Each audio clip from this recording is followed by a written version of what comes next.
firman Tuhan itu adalah saudari Yulia, Miss Yulia. Tapi Miss Yulia mendadak memberitahu tadi siang bahwa beliau sakit flu parah.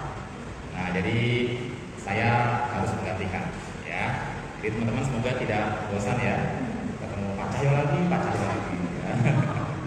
Oke, rekan-rekan, lagu yang barusan kita nyanyikan ya, Jesus Loves Me, This I Know, mengingatkan saya pada sebuah cerita. Ada seorang teolog yang sangat terkenal namanya Karl Barth ya. Karl Barth, dari namanya sudah kita tahu ya, pasti bukan dari Madura, dari Jawa ya. Karl Barth. Nah, suatu hari dalam sebuah seminar, dalam sebuah wawancara dengan wartawan ya, wartawan tanya, seorang jurnalis tanya, Pak Karl Barth, sebagai seorang sarjana Alkitab yang menulis buku teologi yang tebal-tebal ya, buku tafsiran, buku dogmatik yang tebal-tebal, kira-kira kalau mau diringkas, Alkitab itu isinya apa? Lalu dia mengatakan begini, Alkitab itu isinya, Jesus loves me, this I know, for the Bible tell me so. Nah, jadi saudara ya, itu isinya. Alkitab itu mengatakan bahwa Yesus cinta saya, ya karena Alkitab mengajarku. Nah, saudara, itu sebuah cerita yang luar biasa yang pernah saya baca.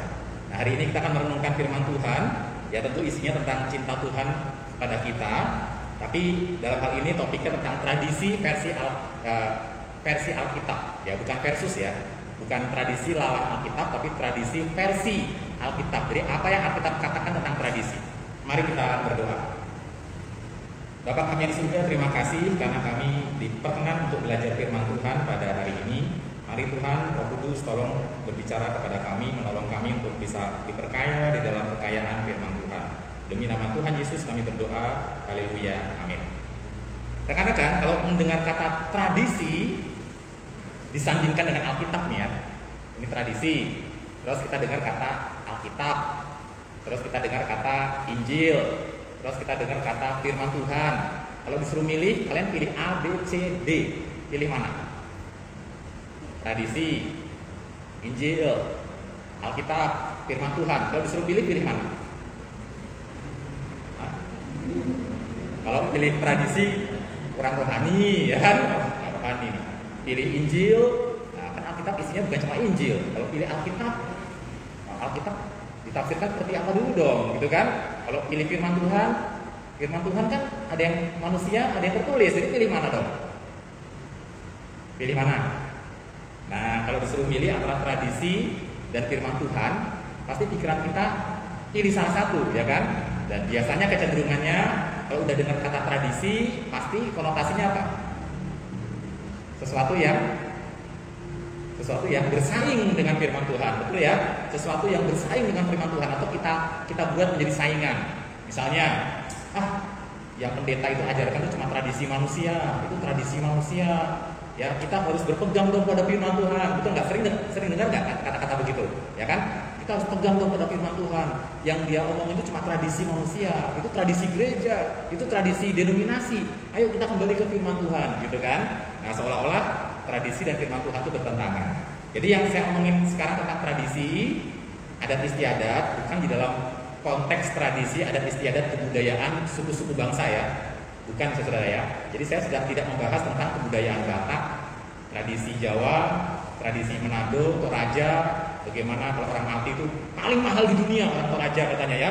Kalau menguburkan kematian itu katanya paling mahal di dunia. Saya nggak tahu benar apa enggak, ya kan? Pernikahan orang Jawa atau cara menikahnya orang Batak tidak. Saya nggak bahas soal tradisi budaya. Nah, apa tradisi yang saya masukkan di dalam bagian ini, saudara? Ini sebetulnya materi katekisasi ya, cuma nggak apa-apa saya singgung lagi. Ini berbicara tentang pengajaran yang diwariskan, ya, segala bentuk pengajaran yang diwariskan.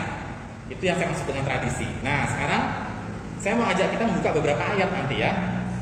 Ya. Matius 15 ayat 2 sampai 6. Mari kita buka Matius 15 ayat 2 sampai 6. Matius 15 ayat 2 sampai 6. Apa kesan yang kalian dapat tentang tradisi dari ayat itu atau tentang adat istiadat? Jadi kata tradisi dan adat istiadat dalam khotbah ini saya interchangeably ya, saya gunakan bergantian dalam pengertian yang saya anggap sama ya, pengajaran yang diwariskan. Matius 15 ayat 2 sampai ayat yang ke-6. Mengapa murid-murid Yesus melanggar tradisi atau adat istiadat nenek moyang kita? mereka tidak membasuh tangan sebelum makan. Tetapi jawab Yesus kepada mereka, mengapa kamu pun melanggar perintah Allah demi adat istiadat, demi tradisi nenek moyangmu? Sebab Allah berfirman, hormatilah ayahmu dan ibumu, dan lagi siapa yang memutuki ayahnya dan ibunya pasti dihukum mati. Tetapi kamu berkata, kamu para pemimpin agama berkata, barang siapa berkata kepada bapaknya atau kepada ibunya, apa yang ada padaku yang dapat digunakan untuk pemeliharaanmu, sudah digunakan untuk persembahan kepada Allah. Orang itu tidak wajib lagi menghormati bapaknya atau ibunya. Dengan demikian firman Allah kamu nyatakan tidak berlaku demi adat istiadatmu sendiri. Dalam konteks ini adat istiadat atau tradisi negatif atau positif? Dalam konteks ini positif. Positifnya di mana? Kenapa? Cuci tangan. Oke. Mengapa murid-muridmu, kata para Farisi dan ahli Taurat ya, melanggar tradisi nenek moyang kita? Mereka tidak membasuh tangan sebelum makan. Tetapi jawab Yesus kepada mereka, dan seterusnya, dan seterusnya, dan seterusnya. Jadi yang digugat ini siapa? Murid-murid Yesus ya. Murid-murid Yesus digugat karena mereka tidak mempraktekkan tradisi mencuci tangan. Ya. Terus Yesus minta maaf. Oh ya sorry ya, sorry saya guru yang tidak layak, saya memang guru yang benar deh saya. Atau dia malah berargumen membantah orang Farisi. Yang betul yang mana? Yesus merasa minta maaf, merasa bersalah, atau dia berargumen melawan orang Farisi? Yesus berargumen ya. Yesus justru menjawab balik ya pertanyaan orang Farisi. Nah, jadi intinya adat istiadat atau tradisi dalam konteks ini negatif atau positif? Negatif ya.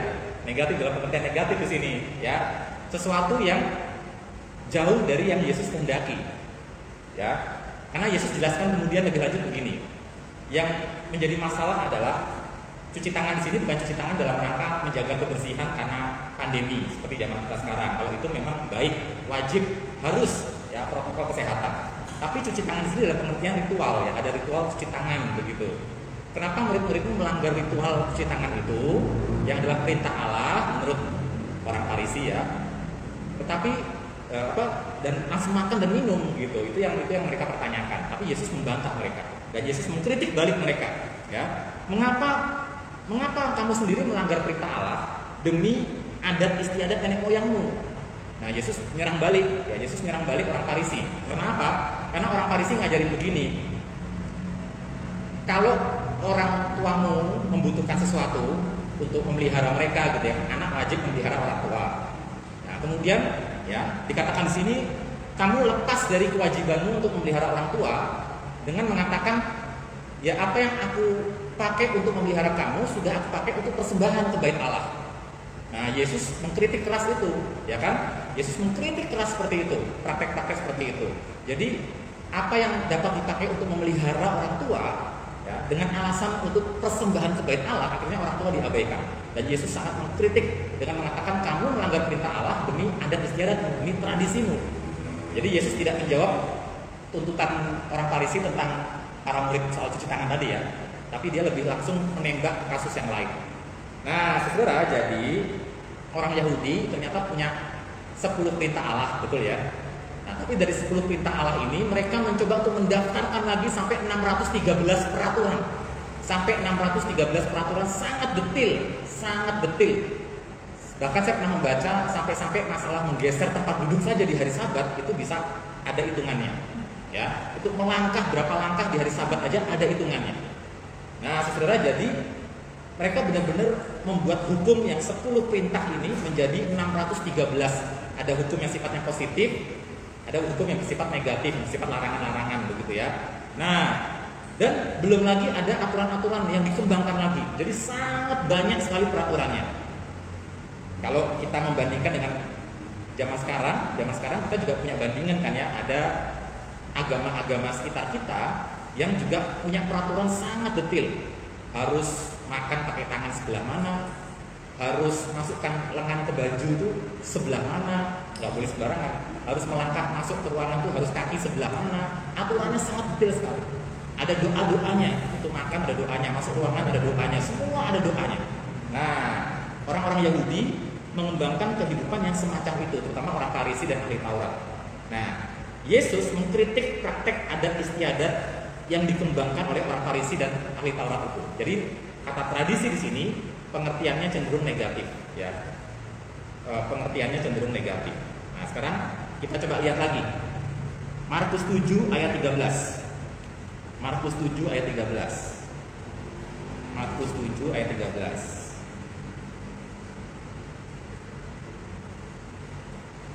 Ini kasusnya sama nih dengan yang tadi, ya. Tapi ada kalimat lain begini. Yesus mengatakan kepada para orang Farisi dan ahli Taurat, kamu tidak membiarkannya lagi berbuat sesuatu pun untuk bapaknya atau ibunya.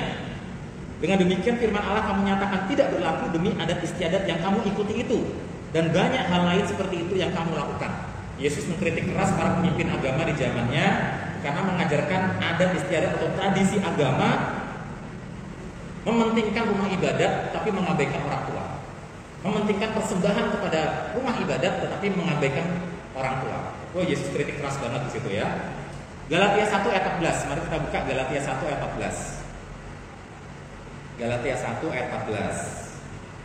Kali ini Paulus, ya. Kali ini Paulus.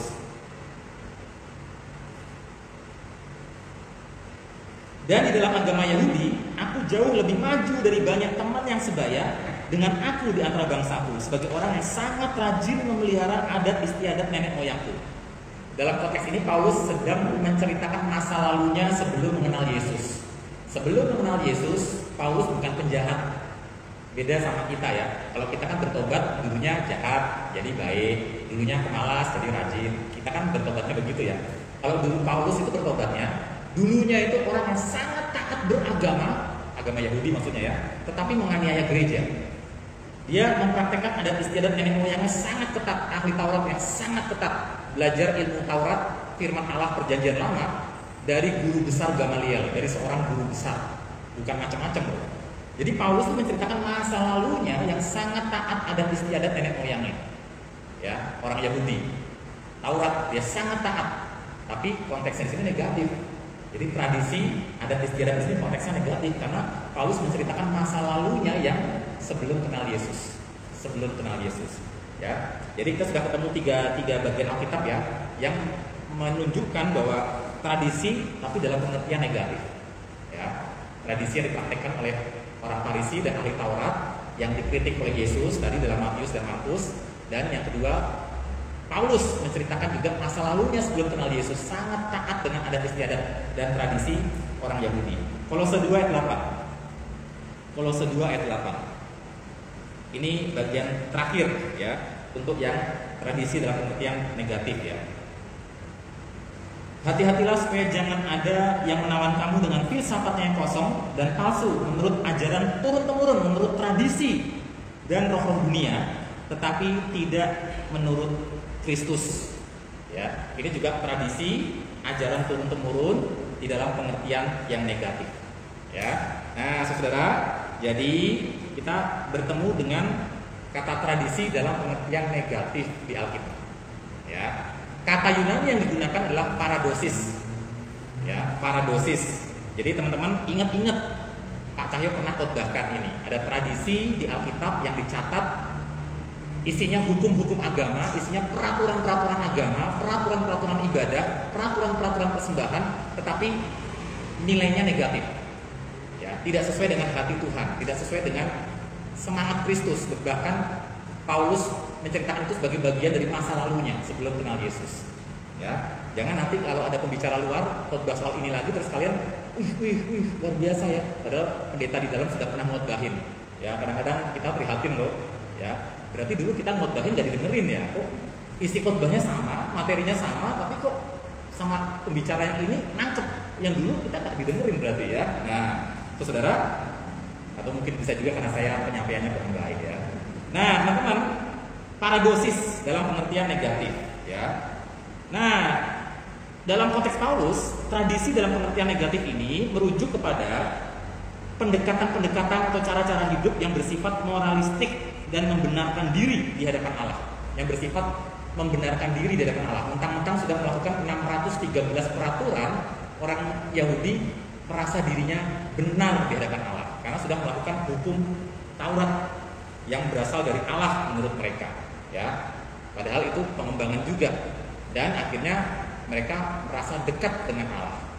Dan kemudian dan ini dibandingkan ya dibandingkan dengan Injil yang berpusat kepada Kristus dan mengabarkan pembenaran dan keselamatan hanya oleh anugerah melalui iman kepada Kristus. Jadi tradisi dalam pengertian negatif tadi itu adalah upaya moralistik diri sendiri untuk benar di hadapan Allah, itu berlawanan dengan Injil di pihak lain yang merupakan kepercayaan bahwa keselamatan adalah anugerah melalui iman hanya kepada Tuhan Yesus.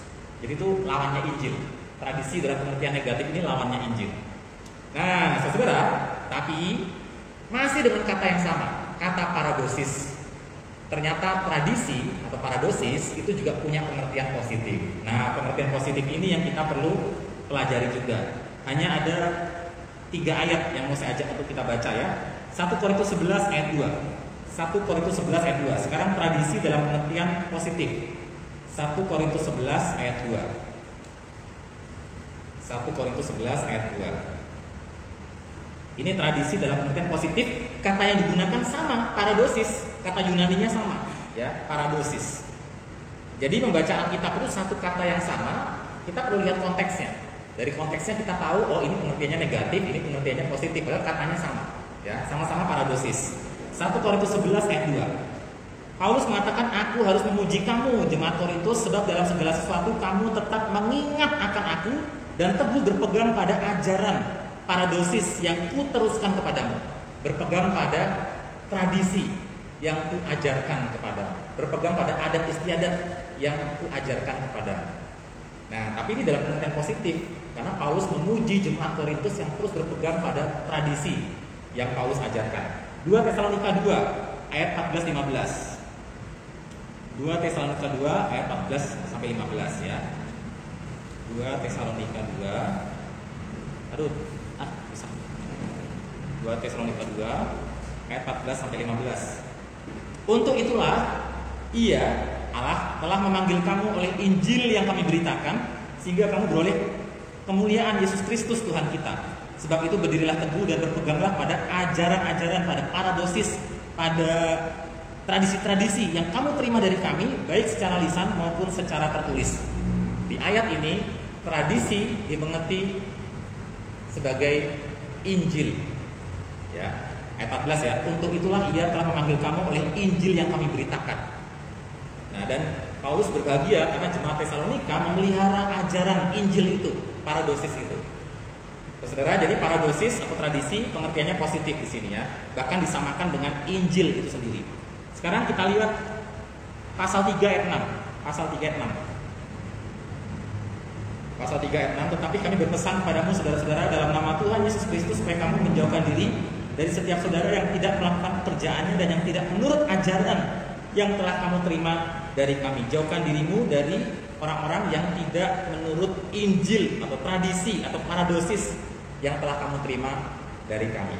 Saudara, jelas di sini tradisi di dalam pengertian yang positif dan bahkan disamakan dengan Injil itu sendiri.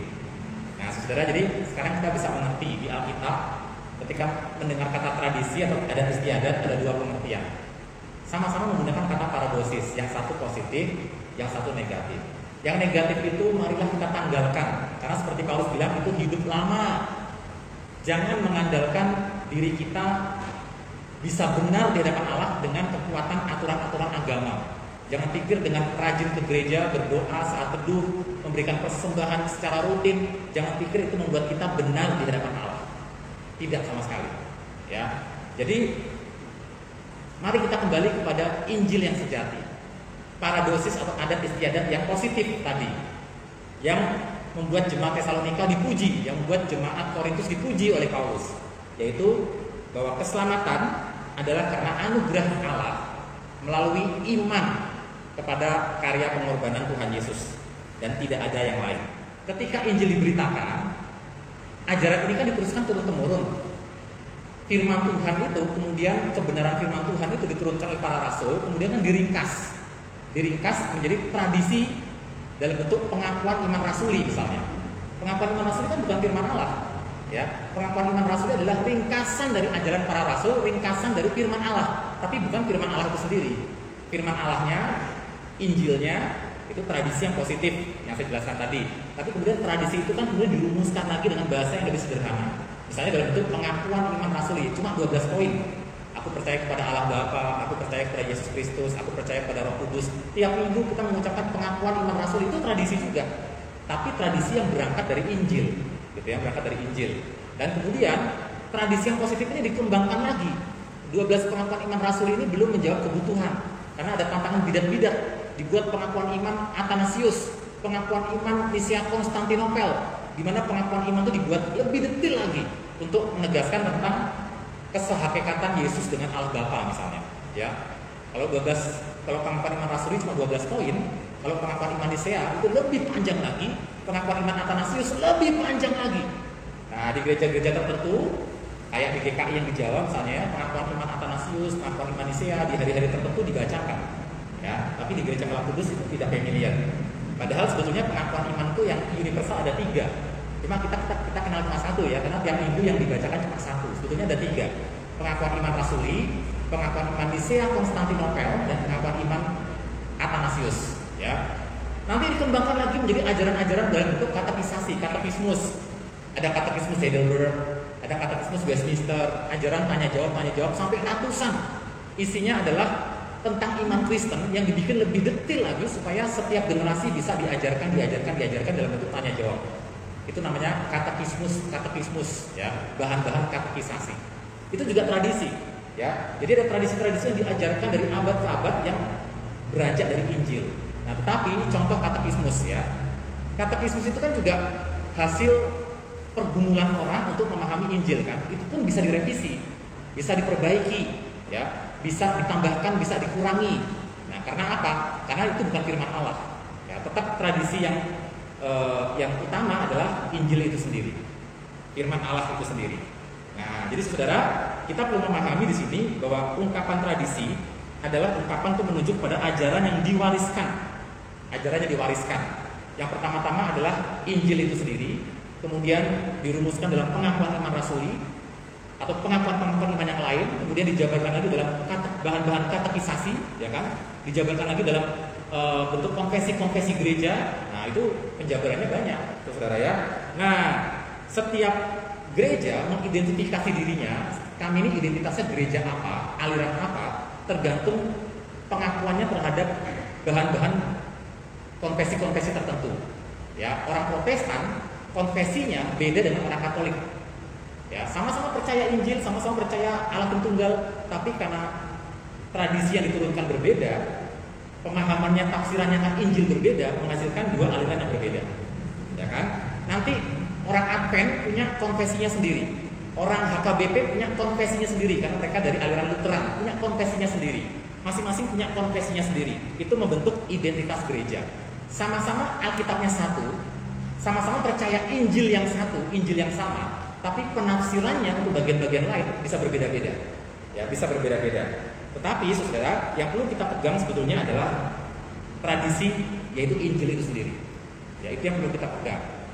Nah, mungkin nanti kalau kalian besar akan ikut suami yang cewek-cewek. Pak Cahyo, saya terpaksa ikut suami ke Palu. Nah, di dekat rumah saya hanya ada gereja HKBP, nggak ada Kelak Kudus, nggak ada gereja GKI, hanya ada HKBP, ya kan? Itu bagaimana? Saya boleh bergabung nggak? Nah, saudara, HKBP ya, itu gereja yang konfesinya beda dengan kita, katekismusnya juga beda dengan kita. Tetapi kalau kita runtut ke atas, mereka masih berpegang pada pengakuan iman yang sama, pengakuan iman rasuli, pengakuan iman Nisea, pengakuan iman Athanasius. Kalau kita runtut lagi ke atas, mereka masih percaya pada Injil. Jadi ya kamu gabung sama gereja itu. Jangan karena di situ gak ada gereja lokal yang seasas, yaitu kalau sama-sama mereknya Kelak Kudus, akhirnya itu jadi alasan untuk satu gereja. Itu salah besar. Ya, itu Lutheran, Pak Cahyo, dia bukan Calvinis seperti Kelak Kudus, gabung aja ke situ, karena gak ada gereja lain kan. Ya, kecuali kalian mau di Kelak Kudus tuh bikin gereja Kelak Kudus di situ, itu lain cerita. Nanti kita doakan, kita utus pergi ke sana untuk bikin Kelak Kudus di sana, itu lain cerita ya. Tapi kalau ikut suami, dinas, gak ada gereja lain, ya gabung ke situ. Ya, yang penting kita tahu arahnya bukan Yudaisme, bukan agama Yahudi ya, tetapi Injil seperti yang diajarkan Paulus. Ya udah. Nah, saudara, di gereja itu ternyata Pak Cahyo ini agak lain sedikit nih. Dia bukan Lutheran, dia bukan Orang Kudus, dia gereja Mennonite. Mennonite itu termasuk, ya kalau dalam sejarah gereja saya agak rumit menjelaskan lah ya. Nah, saudara, itu lebih jauh lagi dari Lutheran. Terus gimana nih? Tapi nggak ada gereja lain. Runtut aja ke atasnya, ternyata dia masih berpandangan pada Injil yang sejati seperti yang diajarkan Paulus. Ya udah berjemaat di situ, gereja Mennonite. Karena nggak ada gereja lain kan, kecuali kalian mau bikin kampus di situ. Kami utus nanti ya. Nah, saudara, yang agak berat memang kalau sudah bicara Katolik, itu agak berat ya. Ya. Tapi benar-benar nggak ada gereja lain Pak Cahyo, nggak ada gereja lain di situ. Ya, yang ada hanya Katolik begitu. Ya, disitulah kalian perlu kekritisan yang lebih. Ya, perlu kekritisan yang lebih. Mungkin ada perlu pemkhususan sedikit. Ya, kita perlu diskusikan lebih lanjut. Nah, saudara, kalau Pak Cahyo sama sekali nggak ada gereja, ya udah mulai 2-3 orang bersekutu, kumpulin ya orang-orang percaya yang ada, dan kemudian mulai ibadah, gitu di rumah-rumah ibadah. Lama-lama gede jadi gereja, kalian jadi gembala sidang ya. Kalau nggak pernah sekolah pendeta. Ya. Nah, tapi apa yang diajarkan Pak Cahyo? Yang diajarkan paradosis dalam pengertian apa? Yang positif tadi. Ya, Injil seperti yang diajarkan Paulus itu yang kalian ajarkan, bahwa Allah menyelamatkan orang berdosa dan keselamatan hanya karena anugerah semata melalui iman kepada Yesus, bukan karena mengikuti aturan-aturan agama. Hati-hati ya, hari-hari ini sudah ada yang dalam tanda kutip ya berpayung di dalam nama Kristen, tapi ajarannya mengikuti Yudaisme. Hati-hati. Ya, kalian mesti sangat hati-hati. Kalian pikir itu Kristen karena pakai Alkitab Perjanjian Lama yang sama, tapi sebetulnya agamanya Yudaisme. Ya. Nah, itu sudah berkembang di Indonesia. Nah, saudara, jadi kita perlu mengembangkan sikap kritis yang lebih. Nah, ada satu istilah lagi sebagai penutup ya, istilah paradidomi. Paradidomi itu juga istilah dipakai untuk tradisi. Maknanya secara harfiah, paradidomi itu mengalih tangankan, hand over, atau meneruskan, pass on, atau menyampaikan, deliver, yaitu paradidomi. Jadi artinya tradisi yang positif itu Injil yang kemudian dirumuskan lewat pengakuan iman rasuli dan lain-lainnya itu ya, dengan bahan katekisasi yang banyak itu harus dialih tangankan, harus diteruskan, dipass on dan disampaikan. Ya, disampaikan. Nah, teman-teman, 1 Korintus 11 ayat 5. 1 Korintus 15 ayat 3. 1 Korintus 15 ayat 3. Ini ayat penutup kita ya. 1 Korintus 15 ayat 3. 1 Korintus 15 ayat 3.